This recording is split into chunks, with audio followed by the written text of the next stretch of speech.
Wayne Viener, along with our usual TerpTalk Tuesday guest star. It's Pat Donohue from Rivals. Yep. Boy, we came close last week against Wisconsin. It was great to see them. That sort of ends my Hall of Fame visiting College Park as Wisconsin came in. 31-24 loss. Maryland made some big plays, but it just wasn't enough. Can you see the progress out there? I could, actually, and I didn't really expect I didn't know what to expect going against Wisconsin. You have a struggling offense going against the best scoring defense in the nation. I thought it could almost get ugly at times, especially if the turnovers started to mount, but it was actually Maryland's best game since their win against Richmond in week 1, where they at protecting the ball, I should say. Even though Perry didn't finish the game and he didn't have his best game of the season, he still did a decent job of protecting the ball. I thought he had some nice throws in that game, so I saw progress in that area. The offense is still struggling with consistency, but I think the defense is really at a point where they are, always playing hard, and they're not an easy team to score on. They're not just going to be letting up big plays after big plays like they did against Penn State. Right. The series of blowouts seems over. It does. Yeah, it's hard to finish the drives. For some reason, Maryland's not consistent enough. They go to Wes Brown at the tailback. Ross only had 2 carries last week. Do you think putting in Wes Brown would add some consistency? I think Wes and Brandon are better used as a tandem. I really do. I like Brandon as a runner. I think that he was by far the best runner in fall camp this year. I had been saying that. I wrote about that many times. Wes had a hard time getting it going early, and Brandon was really, seemed to be had taken big strides from last year to this year as far as hitting the hole and holding on to the ball, especially because he had fumbling problems last year. It's odd to see him kind of take a step back during the season, and Loxley brought up his pass protection as being an issue. So, and it looks like he's sort of trying to pick the hole instead of playing the game. There's some thinking going on there. Yeah, I don't know if all the quarterback changes and all the inconsistency on offensive line has thrown him off. That can happen because he is more of like a rhythm runner. He did better when they were feeding him the ball, and he was able to kind of chip away, and then rip off a big chunk. But Wes Brown, Loxley at this point might figure, hey, we got to get everyone as many opportunities as they can. We got nothing to lose, and he also might figure he's just a little bit better suited for what they're trying to do on offense right now. So ran well last week, so we'll see. It's true. Edwards, at tight end, sort of disappeared off the offensive stat sheet. When you say fits into what we're trying to do, Maryland, when they line up in a 3 or 4 receiver set, they're all receivers. Under the Edsel era, it was Edwards and Hayward and Gallo even split out. Yeah, I guess that's one of those changes under Loxley. I think that's just a fundamental philosophy sort of thing between Edsel and Loxley. I personally, my football philosophy is I like using a tight end, but you need to have the proper tight end to use because P.J. Gallo and Derek Hayward, they're not your prototypical pass catching tight ends. They're really good blockers, and when you have those guys, you want to utilize your receivers. You want to have a strong run game, stuff like that. When you have a guy like Avery Edwards, I don't see how you don't use a guy with that size with those hands that can run. Yeah, we found a way not to use him. Yeah, I just think, but you know what? I think Loxley's offensive philosophy is more oriented. I mean, you can see just from the production the past couple years here. Then again, they haven't had an Avery Edwards type, and Loxley has had success with some tight ends in the past.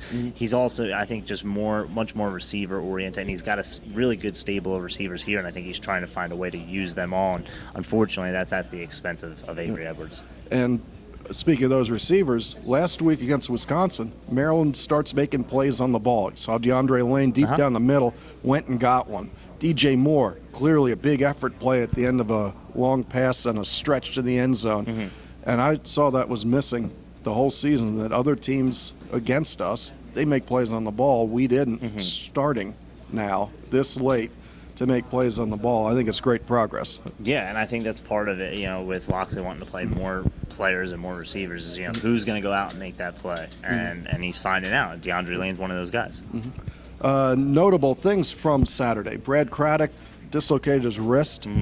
He's out for a couple of weeks, maybe the rest of the season. Who knows? It's tough to tell with a kicker and a wrist injury, but he's definitely going to miss at least some time. Adam Green came in and kicked excellent, though, I thought, and that onside kick was nice. It was nice. The onside offside kick. We just still can't catch a break. The onside kick, that is accurate. So right. yeah. we make our own mistakes. How many penalties was that? There's 11 penalties in the game, and that's not conducive to winning any sort of game. So, and the last one, a killer, was on the that last kick. one obviously didn't cost them the game, but cost them a chance to tie the game. Right. So, can you imagine what would have happened with the whole? I know you were still here. I was still here. 3,000, 4,000 people were still here. Had Maryland won that game after 40,000 people went home?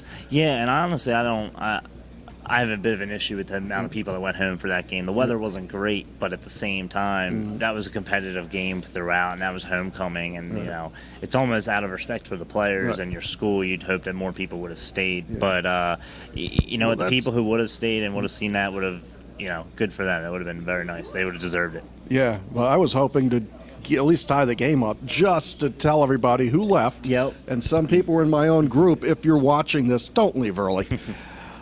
So it's Michigan State. They're 8-1, 4-1 in the conference. They got jobbed at Nebraska, but they had a part in that, didn't they? Yeah, I mean, you always have a part in it if you're putting yourself in that position. You can't put it in the ref's hands, as they say. But, that was a bad loss for them as far as in terms of their postseason hopes and getting into the college playoff and stuff. But I don't know if it bodes well for the Terps because now they're going to be playing an angry team instead of a complacent one. So, well, I guess you're angry. That upset might have come 1 week too early, Right. So, well, they lose 39-38 at Nebraska. They have Connor Cook at quarterback. Mason's been big on Connor Cook all year. One of the best. 21 touchdowns, 3 interceptions. He's just another Kirk Cousins to you.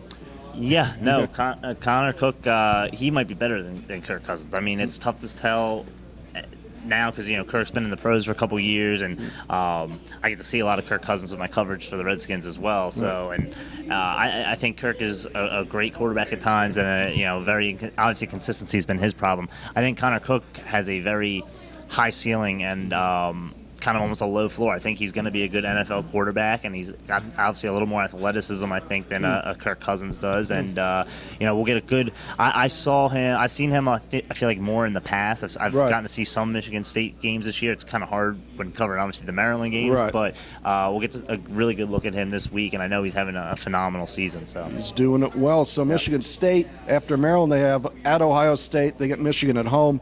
This game on Saturday, 12 o'clock on ESPN2. Michigan State, they have a great quarterback, usually goes with a great receiver, Aaron Burbage. Looks like he might be their second Big Ten receiver of the year. Yeah. No, Michigan State's had a really good track record before with receivers. Right. And obviously, guys like Charles Rogers in the past, and Plaxico Burress went there and stuff like that. He just seems to be another one of those guys coming along.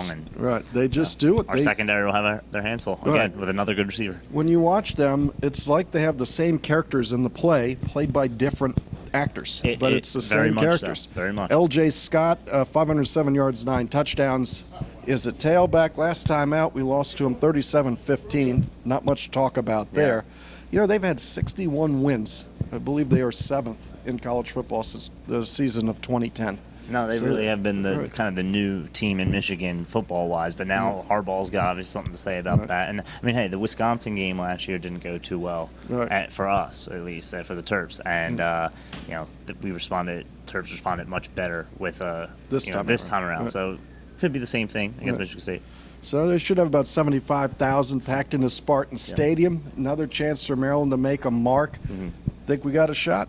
There's always a shot. I mean, coming into today, I wasn't sure how confident I was, knowing what happened in Michigan State and knowing how ready they were going to be for this game. But after speaking with players and coaches today, I feel as if they are so sick of losing. They are so sick of answering questions about losses. And now they don't have bowl eligibility. This is their bowl game. This is their Super Bowl. This is their national championship. This is it for them. So anytime that's the case, there's a chance. There's a chance. I'm impressed how Maryland's playing. We didn't touch on the offensive line, the defensive line, any of those particulars. We'll have to do that next time. It's going to wrap up our Terp Talk Tuesday. Pat, thanks for being on. Once again, how do they find you on Twitter? Well, for the rival site, it's at Terrapin Sports, and the website's at terrapinsportsreport.com. And then my personal handle is at SportsDownPat.